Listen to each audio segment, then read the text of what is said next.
मुरारे नाथ नारायण वासुदेवा। ओम श्री परमात्मने नमः।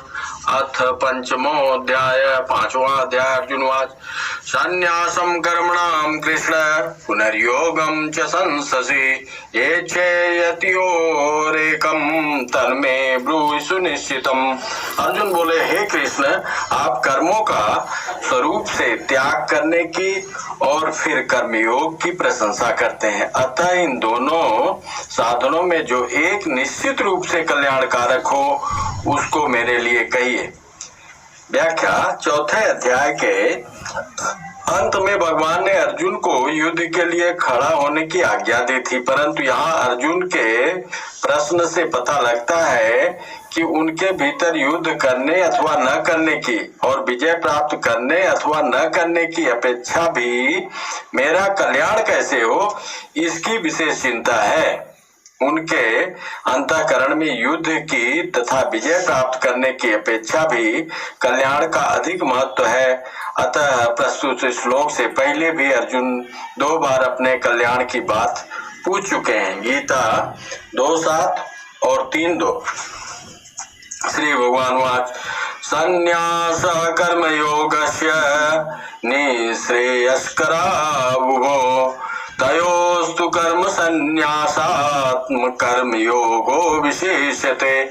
श्री भगवान बोले, संन्यास, सांख्य योग और कर्म योग दोनों ही कल्याण करने वाले हैं, परंतु उन दोनों में भी कर्म संन्यास सांख्य योग से कर्म योग श्रेष्ठ है। व्याख्या। भगवान कहते हैं कि जब सांख्य योग और कर्म योग दोनों से ही मनुष्य का कल्याण हो जाता है तथा कर्म योग के अनुसार अपने कर्तव्य का पालन करना ही श्रेष्ठ है। कर्म योग सांख्य योग की अपेक्षा भी श्रेष्ठ तथा सुगम है। ज्ञेयः स नित्य सन्यासी यो न द्वेष्टि न कांक्षति निर्द्वंदो हि महाभावो सुखम बंधात् प्रमुच्यते। हे महाभावो, जो मनुष्य न किसी से द्वेष करता है और न किसी की आकांक्षा करता है वह कर्मयोगी सदा सन्यासी समझने योग्य है, क्योंकि द्वंद्वों से रहित मनुष्य सुख पूर्वक संसार बंधन से मुक्त हो जाता है। व्याख्या। जिसने बाहर से संन्यास आश्रम ग्रहण कर लिया है वह वास्तव में सन्यासी नहीं है। सन्यासी वास्तव में वह है जिसने भीतर से राग द्वेष का त्याग कर दिया है। राग द्वेष के रहते हुए मनुष्य संसार बंधन से मुक्त नहीं हो सकता, परंतु जिसने राग द्वेष का त्याग कर दिया है वह सुख पूर्वक संसार बंधन से मुक्त हो जाता है।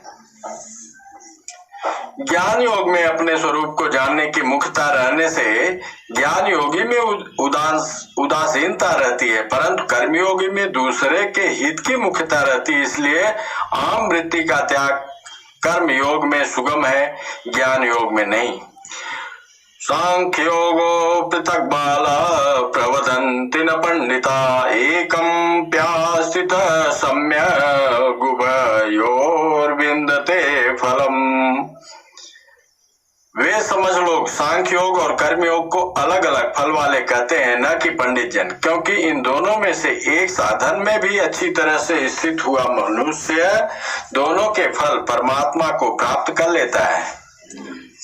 व्याख्या। भगवान के मत में ज्ञान योग और कर्म योग दोनों ही लौकिक साधन है। गीता 3:3। और दोनों का परिणाम भी एक ही है। दोनों ही साधनों की पूर्णतया होने पर साधक संसार बंधन से मुक्त होकर आत्म साक्षात्कार कर लेता है। अतः दोनों ही मोक्ष प्राप्ति के स्वतंत्र साधन है। यस्यांख्ये प्राप्यते स्थानं तद्योगैरपि गम्यते एकं सांख्यं च योगं च यः पश्यति स पश्यति। सांख्य योगियों के द्वारा जो तत्व प्राप्त किया जाता है कर्म योगियों के द्वारा भी वही प्राप्त किया जाता है। अतः जो मनुष्य सांख्य योग और कर्म योग को फल रूप में एक देखता है वही ठीक देखता है। व्याख्या। फल एक होने से ज्ञान योग और कर्म योग दोनों साधन समकक्ष है। संन्यासस्तु महाबाहो दुःखमाप्तुं योगतः योगयुक्तो मुनिर्ब्रह्म न चिरेणाधिगच्छति। परंतु हे महाबाहो, कर्मयोग के बिना सांख्य योग सिद्ध होना कठिन है। मननशील कर्मयोगी शीघ्र ही ब्रह्म को प्राप्त हो जाता है। योग युक्तो विशुद्धात्मा विजितात्मा जितेन्द्रिय सर्वभूतात्म भूतात्मा कुर्वन्नपि न लिप्यते।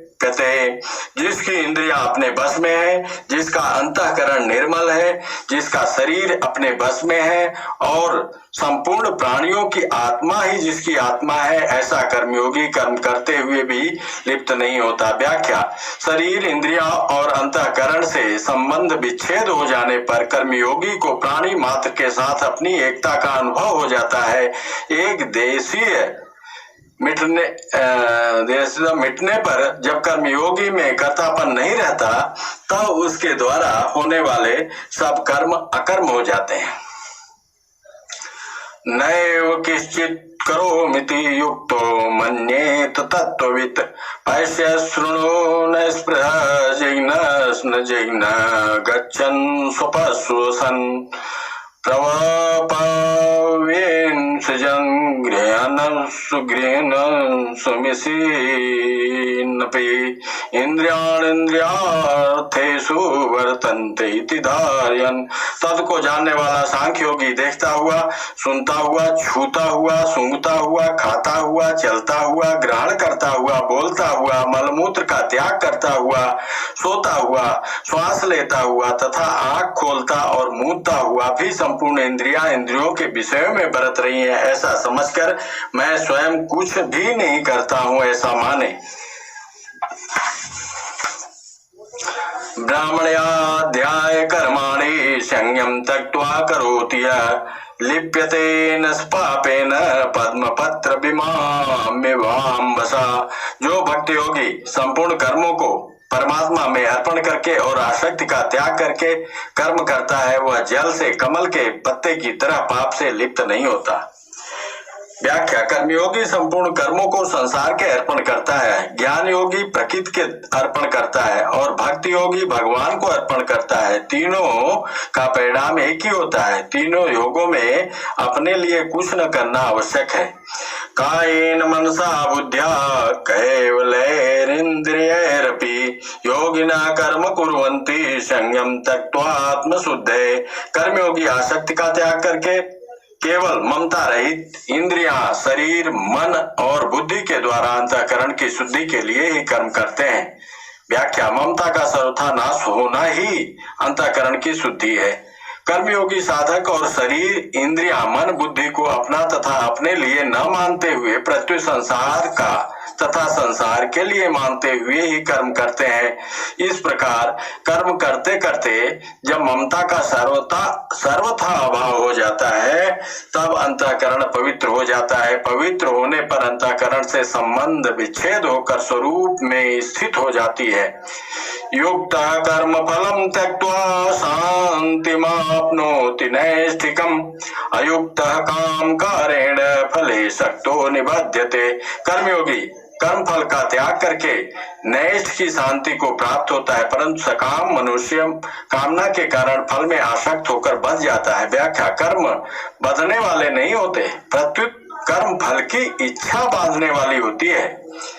कर्म न तो बांधते हैं न मुक्त ही करते हैं। कर्मों में सकाम भाव ही बांधने वाला है और निष्काम भाव मुक्त करने वाला होता है। सर्व कर्माणि मनसा संन्यस्यास्ते सुखम वशी नव द्वारे पुरे देहि नैव कुर्वन्न कार्यन्। जिसकी इंद्रियां और मन बस में है, ऐसा देहधारी पुरुष 9 द्वारों वाले शरीर रूपी पुर में संपूर्ण कर्मों का विवेक पूर्वक मन से त्याग करके निसंदेह न करता हुआ और न करवाता हुआ सुपूर्वक अपने स्वरूप में स्थित रहता है।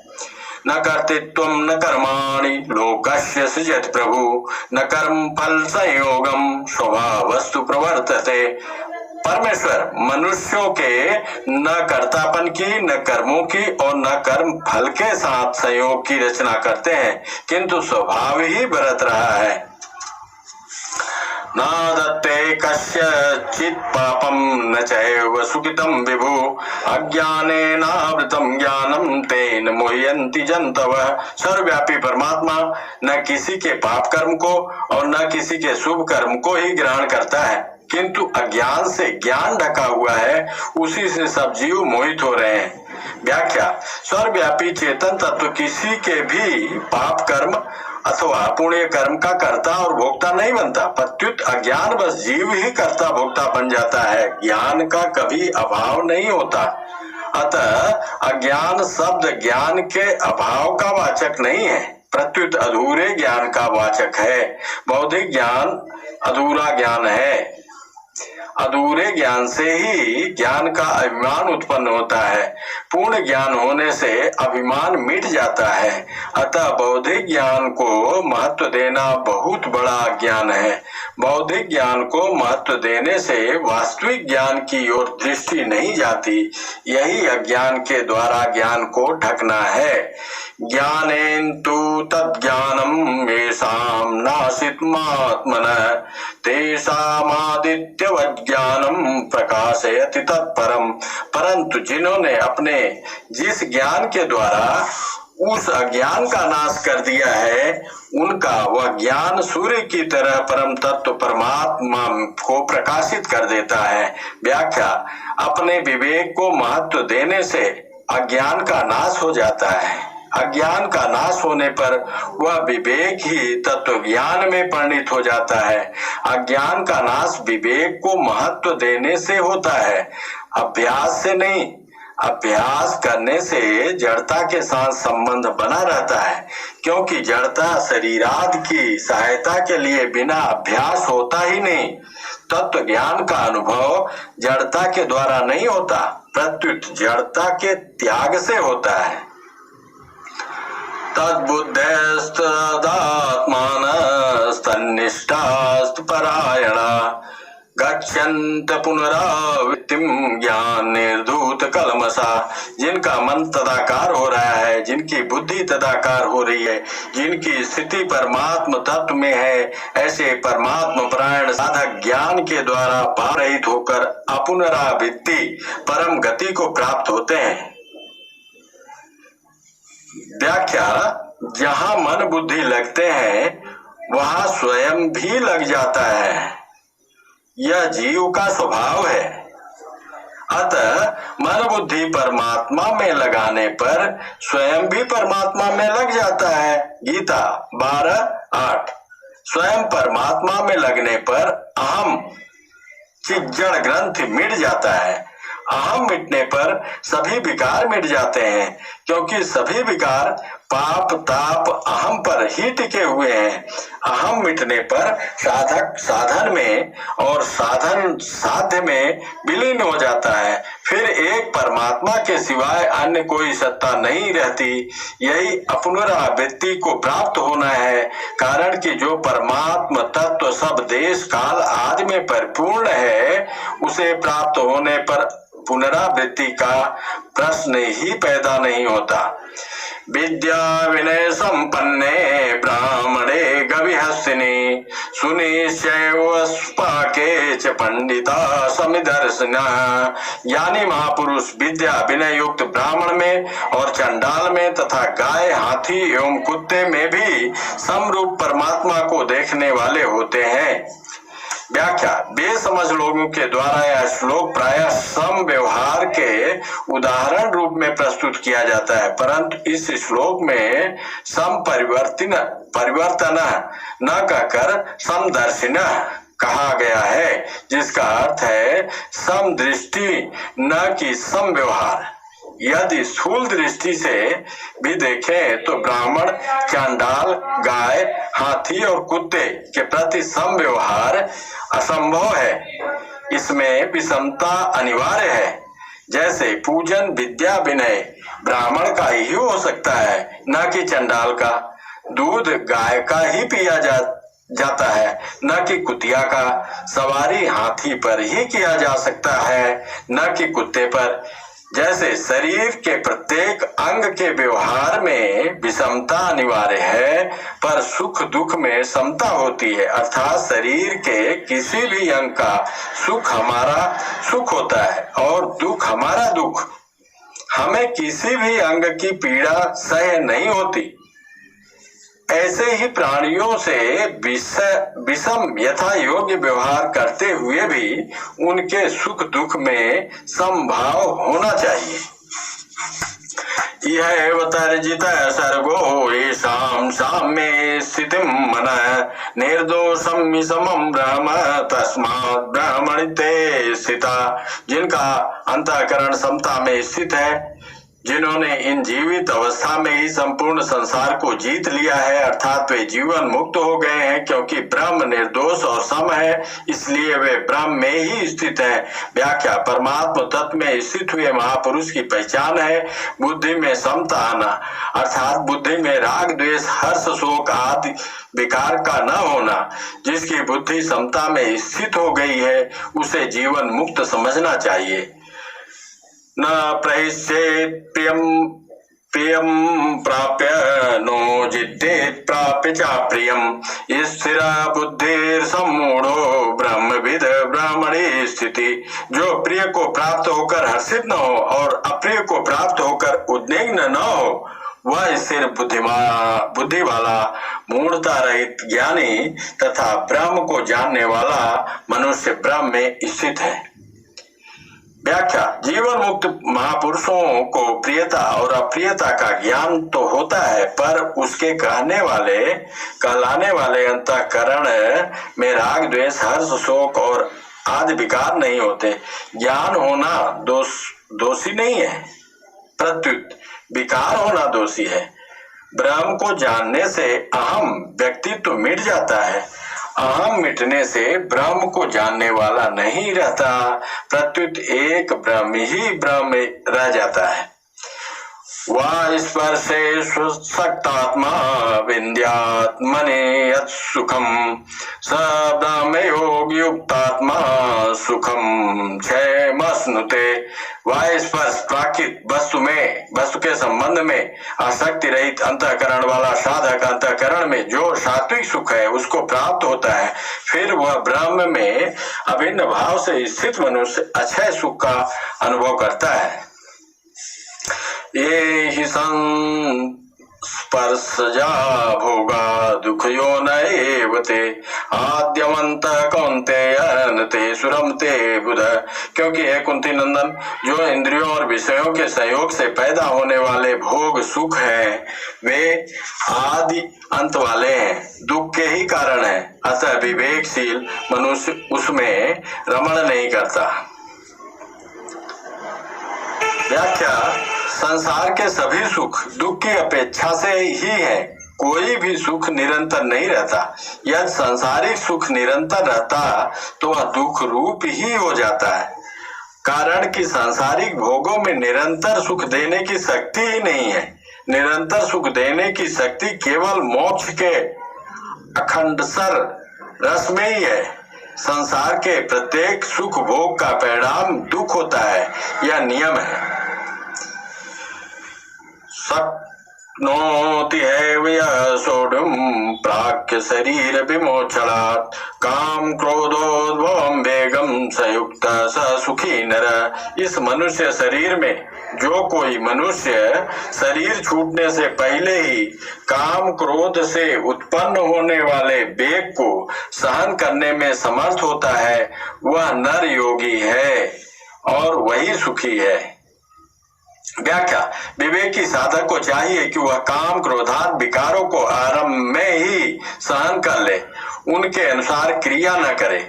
गीता 3:34। काम क्रोधादि की वृत्ति उत्पन्न होते ही उसका त्याग कर दे, अन्यथा एक बार काम क्रोधादि का वेग उत्पन्न होने पर साधक तदनुसार क्रिया करने में बाध्य हो जाता है। गीता 3:36। काम क्रोधाद के बस में न होने वाले साधक ही वास्तव में योगी है। जो योगी होता है वही वास्तव में सुखी होता है। योऽन्त सुखोऽन्तरा रामस्तथान्तर ज्योतिरेव यः स योगी ब्रह्म निर्वाणम ब्रह्मभूतोऽधिगच्छति। जो मनुष्य केवल परमात्मा में सुख वाला और केवल परमात्मा में रमण करने वाला है तथा जो केवल परमात्मा में ज्ञान वाला है, वह ब्रह्म में अपनी स्थिति का अनुभव करने वाला ब्रह्म रूप बना हुआ सांख्य योगी निर्वाण ब्रह्म को प्राप्त होता है।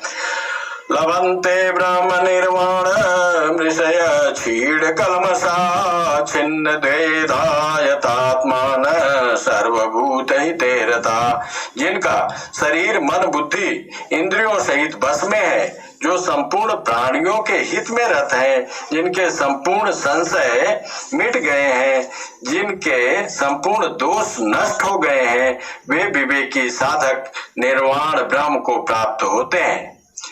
काम क्रोध वियुक्तानां यतीनां यच्चेतसाम् अभितो ब्रह्म निर्वाणं वर्तते विदितात्मनाम्।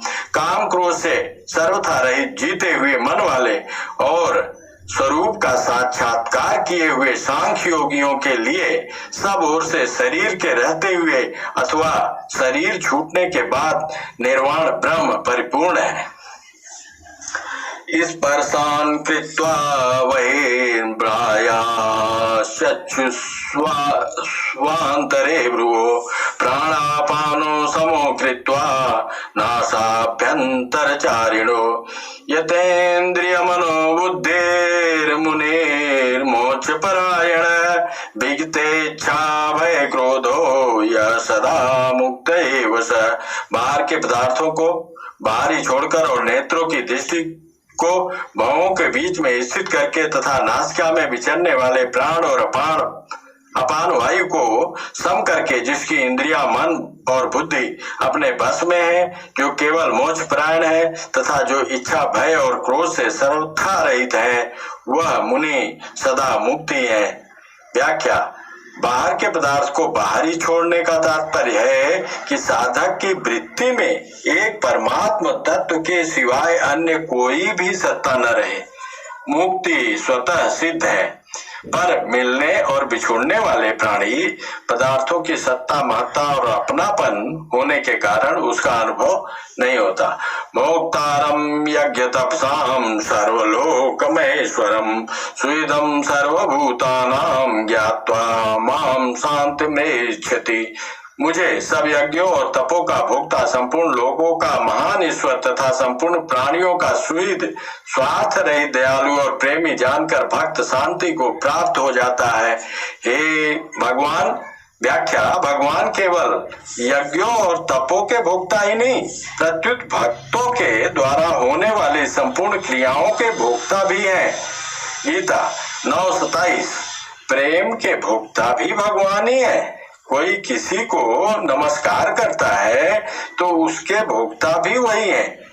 कोई किसी देवता का पूजन करता है तो उसके भोक्ता भी वही है। गीता 9:23। भगवान संपूर्ण शुभ कर्मों के भोक्ता है, संपूर्ण लोकों के ईश्वरों के भी ईश्वर हैं और हमारे परम सुहृद हैं। ऐसा दृढ़ता पूर्वक स्वीकार करने से साधक की संसार से ममता हटकर भगवान में आत्मीयता हो जाती है, जिसके होते ही परम शांति की प्राप्ति हो जाती है।